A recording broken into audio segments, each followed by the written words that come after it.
Isang mapagpalang araw sa ating lahat. Ako ang inyong lingkod, Elijah Paul John Valdez, at welcome sa ating daily devotions. Ang ating verse for the day ay nasa mga Hebreo, chapter 7, verse 24 to 25. Sinasabi dito na, ngunit si Jesus ay buhay magpakailanman, kaya't walang katapusan ang kanyang pagkapari. Dahil dito, lubusan niyang maililigtas ang lahat ng lumalapit sa Diyos sa pamamagitan niya, sapagkat siya'y nabubuhay magpakailanman upang mamagitan para sa kanila. Itinuturo ng Biblia na si Jesus ay patuloy na namamagitan para sa atin sa harap ng Diyos Ama.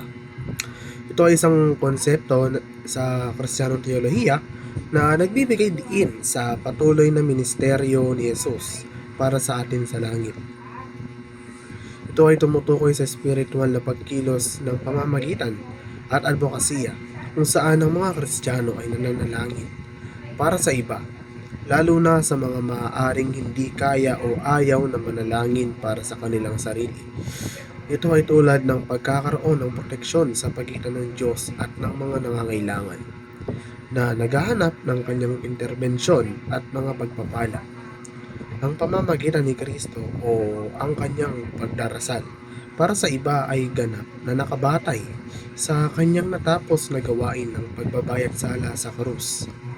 Ang kanyang sakripisyo sa Kalbaryo ay nagbibigay ng pundasyon para sa kanyang kapangyarihan na magsumamo para sa atin sa harap ng Diyos Ama. Upang magsimula ng isang misteryo ng pamamagitan, tukuyin ng mga indibidwal na mahilig sa panalangin, bumuo ng isang malinaw na layunin at pananaw, at lumikha ng isang struktura para sa mga kahilingan at panalangin at pag-uulat. Humingi ng suporta sa pamumuno, sanay ng mga tagapamagitan at humarap ng mga paraan upang maisangkot ang mas malawak na komunidad.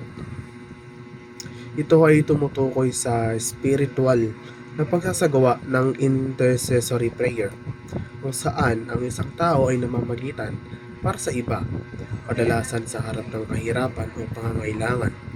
Ito ay tungkol sa paglalantad ng sarili para sa proteksyon ng isang bagay o isang tao, pagkuha ng isang posisyon upang ipagtanggol laban sa pinsala o panganib. Ang kasanayang ito ay madalas na nakikita sa isang relihiyosong konteksto, kung saan ang mga indibidwal ay nananalangin para sa iba na naghahanap ng interbensyon ng Diyos sa kanilang buhay. Ang pagbabad sa harapan ng Diyos ay tumutukoy sa spiritual na pagsasanay ng sadyang pagpapahinga at paghihintay sa pag-ibig at presensya ng Diyos upang matanggap at maranasan ang kanyang kaluwalhatian at patnubay. Ito ay nagsasangkot ng isang tahimik nakatatanggap na kalagayan ng pagkatao na nagpapahintulot sa sarili na mapuno ng pag-ibig at presensya ng Diyos, kadalasan sa pamamagitan ng panalangin, pagmumuni-muni o pagsamba sa musika. Muli, ako ang inyong lingkod, Elijah Paul John Valdez, at dito na nagtatapos ang aking daily devotions.